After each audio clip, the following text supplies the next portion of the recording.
Assalamualaikum warahmatullahi wabarakatuh. Kami dari kelompok 5 yang beranggotakan Ade Marganda, Ita Oktriani, dan M. Husnudin akan memaparkan materi tentang teknik pengujian validitas dan reliabilitas.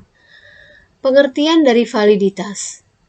Validitas berasal dari kata validity, yang berarti sejauh mana ketetapan dan kecermatan suatu alat ukur dalam melakukan fungsi ukurnya. Dengan kata lain, validitas adalah suatu konsep yang berkaitan dengan sejauh mana instrumen telah mengukur apa yang seharusnya diukur.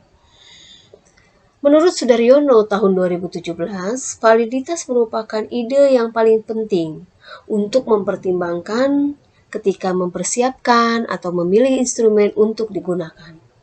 Lebih dari segalanya, para peneliti menginginkan informasi yang mereka peroleh melalui penggunaan instrumen untuk melayani tujuan mereka. Ada beberapa makna penting dari validitasi. Di antaranya, yang pertama yaitu validitas berhubungan dengan ketepatan interpretasi hasil tes atau instrumen evaluasi untuk grup individual dan bukan untuk instrumen itu sendiri. Kemudian yang kedua yaitu validitas diartikan sebagai derajat yang menunjukkan kategori yang bisa mencangkup kategori rendah, menengah, dan tinggi. Oleh karena itu, validitas merupakan suatu alat evaluasi, bukanlah merupakan ciri yang absolut dan mutlak. Kemudian prinsip suatu tes itu valid, jadi tidak universal. Validitas suatu tes yang perlu diperhatikan oleh para peneliti adalah bahwa ia hanya valid untuk suatu tujuan tertentu saja. Interpretasi yang lebih rinci mengenai RxY tersebut dibagi dalam kategori seperti berikut. Menurut Guilford tahun 1956 halaman 145. Korelasi sangat tinggi yaitu dari 0,9 sampai dengan 1. Kemudian korelasi tinggi yaitu dari 0,7 sampai dengan 0,9. Kemudian ada korelasi sedang 0,4 sampai dengan 0,7. Ada korelasi rendah yaitu 0,2 sampai dengan 0,4. Dan korelasi rendah yaitu di bawah 0,2. Untuk menentukan tingkat derajat validitas, alat evaluasinya dapat digunakan kriterium di atas.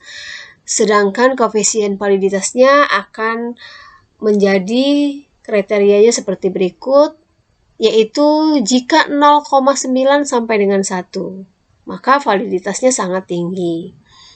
Kemudian 0,7 sampai dengan 0,9, validitasnya tinggi. 0,4 sampai dengan 0,7, validitasnya sedang. Kemudian ada 0,2 sampai dengan 0,4, validitasnya rendah. 0,0 sampai dengan 0,2 validitas sangat rendah. Sedangkan di bawah 0,0 yaitu validitasnya tidak valid. Kemudian yang kedua jenis validitas tes. Validitas secara garis besar dapat dibedakan menjadi dua, yaitu yang pertama validitas internal atau logis. Validitas logis untuk sebuah instrumen menunjukkan pada kondisi sebuah instrumen yang memenuhi syarat valid berdasarkan hasil penalaran atau rasional. Validitas internal sendiri dibagi menjadi dua. Yang pertama, validitas isi. Validitas isi ialah instrumen di mana sebuah tes evaluasi mengukur cakupan substansi yang ingin diukur. Dengan kata lain, untuk menguji validitas isi, instrumen tes dapat dilakukan dengan membandingkan isi instrumen dengan mata pelajaran yang telah diajarkan. Untuk menyusun instrumen tes mempunyai validitas isi, maka instrumen harus disusun berdasarkan materi pelajaran yang telah dipelajari oleh siswa. Validitas isi pada umumnya ditentukan melalui pertimbangan para ahli. Tidak ada formula matematis untuk menghitung dan tidak ada cara yang menunjukkan secara pasti. Yang kedua yaitu validitas konstruk. Secara definitif, konstruk merupakan suatu sifat yang tidak dapat diobservasi. Tetapi kita dapat merasakan pengaruhnya melalui salah satu atau dua indera kita. Sebuah tes dikatakan memiliki validitas konstruk apabila butir-butir soal yang membangun tes tersebut mengukur setiap aspek berpikir, seperti yang disebutkan dalam tujuan pembelajaran, atau mengukur suatu sesuai dengan definisi yang digunakan. Proses melakukan validitas konstruk dapat dilakukan dengan cara melibatkan hipotesis testing yang didedukasi dari teori yang menyangkut dengan konstruk yang relevan. Untuk instrumen tes, aspek validitas yang paling penting adalah validitas isi. Sedangkan instrumen non-tes untuk mengukur sikap cukup memenuhi validitas konstruk. Demikianlah pemaparan dari saya. Kemudian Assalamualaikum warahmatullahi wabarakatuh. Nama saya Jamar Ganda, akan melanjutkan presentasi dari Ibu Ita. Langsung saja, 3 validitas eksternal atau empiris. Validitas eksternal didasarkan pada kriteria yang ada di luar instrumen, yaitu berdasarkan fakta empiris atau pengalaman. Kriteria yang digunakan sebagai perbandingan instrumen, yaitu yang sudah tersedia dan belum tersedia akan tetapi terjadi di waktu yang akan datang. Yang pertama, validitas konkuren atau kesejajaran. Validitas konkuren adalah derajat di mana skor dalam suatu tes dihubungkan dengan skor lain yang telah dibuat. Cara-cara membuat tes validitas konkuren dapat dilakukan dengan beberapa langkah, di antaranya administrasi tes yang baru dilakukan terhadap grup atau anggota kelompok, catat tes baku yang termasuk berapa koefisien validitasnya jika ada, hubungan atau korelasi dua tes skor tersebut. Yang kedua, validitas prediksi. Nah, validitas prediksi adalah instrumen yang menunjukkan statu dapat memprediksi tentang bagaimana akan melakukan suatu prospek, tugas atau pekerjaan yang direncanakan. Validitas prediksi itu suatu tes yang pada umumnya ditentukan dengan membangun hubungan antara skor dan beberapa keberhasilan dalam situasi tertentu yang digunakan untuk memprediksi keberhasilan yang selanjutnya disebut sebagai predikator. Sedangkan tingkah laku yang hendak diprediksi pada umumnya disebut sebagai kriterion. Untuk menentukan validitas prediksi suatu tes dengan cara sebagai berikut. Yang pertama, buat item tes dengan tujuan yang hendak dicapai. Setelah itu, tentukan kelompok yang dijadikan subjek dalam pilot study. Identifikasi kriterion prediksi yang hendak dicapai. Tunggu sampai tingkah laku yang diprediksi atau variabel kriterion muncul dan terpenuhi dalam kelompok yang telah ditentukan. Capai ukuran-ukuran kriterion tersebut. Yang terakhir, korelasikan dua set skor yang dihasilkan. Nah, terus yang ketiga, koefisien validitas. Cara untuk mencari koefisien itu dapat 3 macam dengan menggunakan rumus. Itu ada korelasi produk, momen memakai simpangan. Bisa dilihat rumusnya sebagai berikut, di mana R, XY sama dengan koefisien korelasi, N itu jumlah responden, XI itu skor setiap item pada instrumen, YI itu skor setiap item pada kriteria. Nah, selanjutnya, yang keempat ada reliabilitas instrumen. Secara garis besar, ada 2 macam cara menentukan reliabilitas instrumen, yaitu reliabilitas eksternal dan reliabilitas internal. Nah, yang pertama reliabilitas eksternal.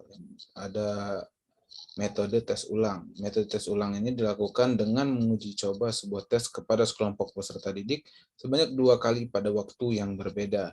Nah, rumusnya Rx1 dikali X2 sama dengan N sigma X1 dikalikan X2 dikurang sigma X1 dikalikan dengan sigma X2 dibagi dengan akar sigma X1 kuadrat dikurang sigma X1 kuadrat dikalikan dengan sigma X2 kuadrat dikurang sigma X2 kuadrat. Nah, contohnya bisa lihat di tabel, dia ada nama Anissa, Fatur, Rafida, Rusyi, dan Salsa. Nah, di situ ada sigmanya atau hasil dari keseluruhan total, di mana X1, X2 bisa dilihat, dan tes 1, 2, X1, X2 kuadratnya ada di tempat, sehingga kita masukkan dengan rumus mendapatkan hasil 0,29. Oke, mungkin begitu saja presentasi dari saya. Selanjutnya akan dilanjutkan oleh rekan saya, Bapak Husnudin. Terima kasih. Assalamualaikum warahmatullahi wabarakatuh. Baik rekan-rekan, saya akan melanjutkan memaparkan materi mengenai lanjutan metode pada uji reliabilitas. Yang kedua adalah metode paralel.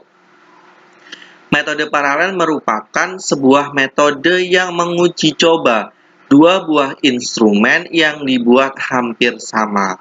Metode ini digunakan untuk mengatasi kelemahan yang terjadi pada metode sebelumnya, yaitu metode tes ulang. Metode yang ketiga merupakan metode belah dua. Metode belah dua ini merupakan sebuah metode menyempurnakan dari metode tes ulang dan metode paralel. Metode ini memungkinkan mengestimasi reliabilitas tanpa harus menyelenggarakan tes 2 kali. Pada metode belah dua, kelompok kami akan memaparkan sebuah formula Spearman-Born. Formula Spearman-Born memiliki persamaan R11 atau koefisien reliabilitas 2 dikali R setengah-setengah dibagi 1 ditambah R setengah-setengah.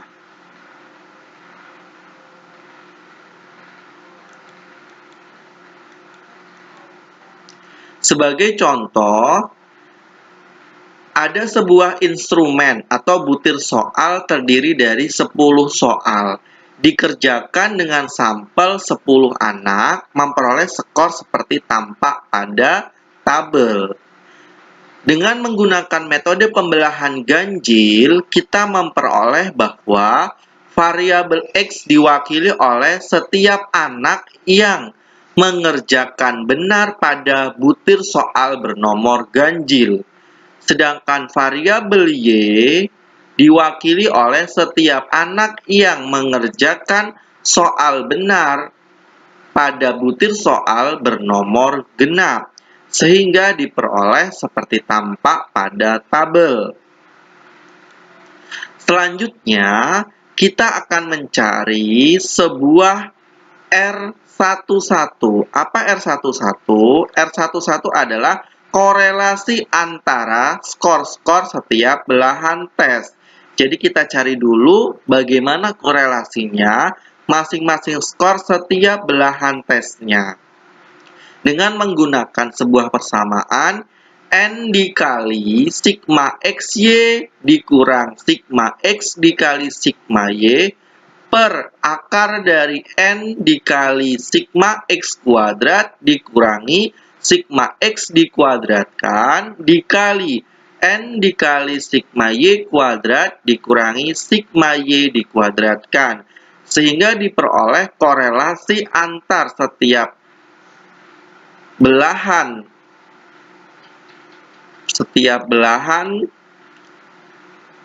korelasi antara skor-skor setiap belahan tes diperoleh 0,22.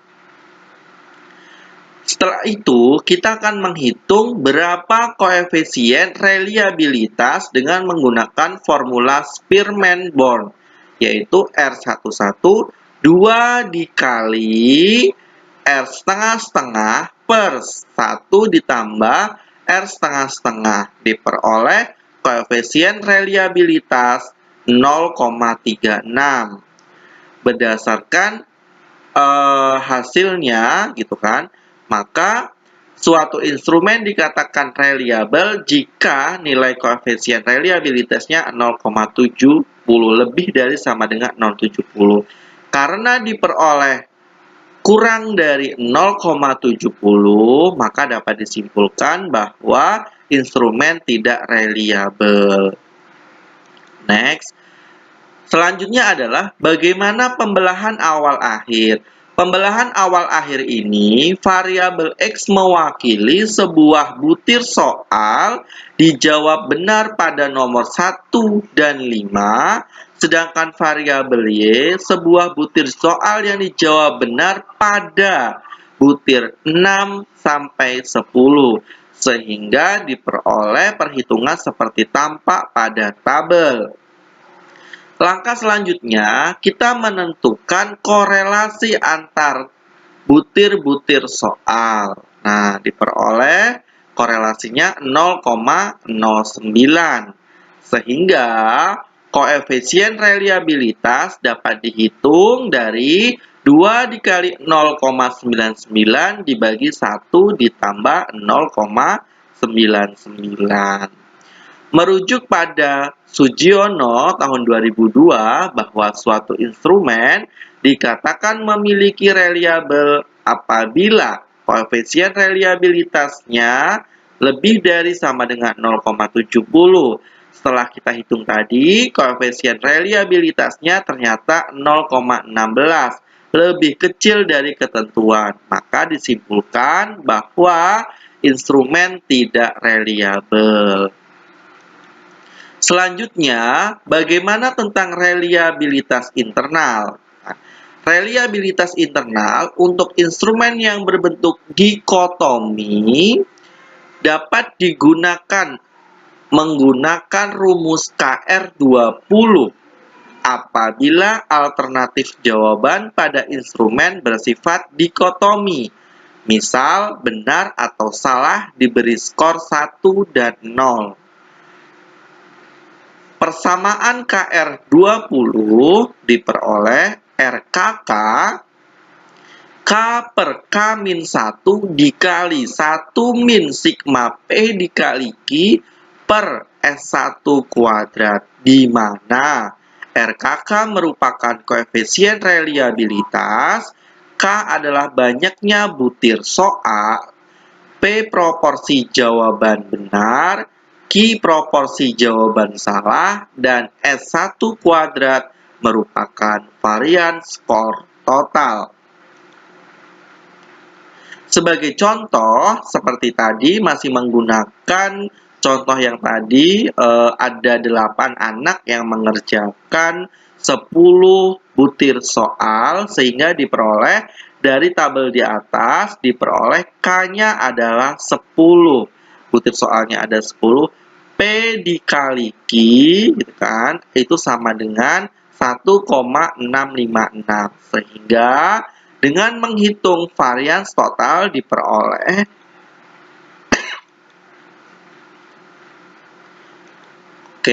varians totalnya diperoleh 2,48. Selanjutnya kita cari koefisien reliabilitas menggunakan persamaan tadi, diperoleh 0,36. Oleh karena itu, harga koefisien reliabilitas lebih kecil dari ketentuannya, sehingga instrumen tersebut juga tidak reliabel.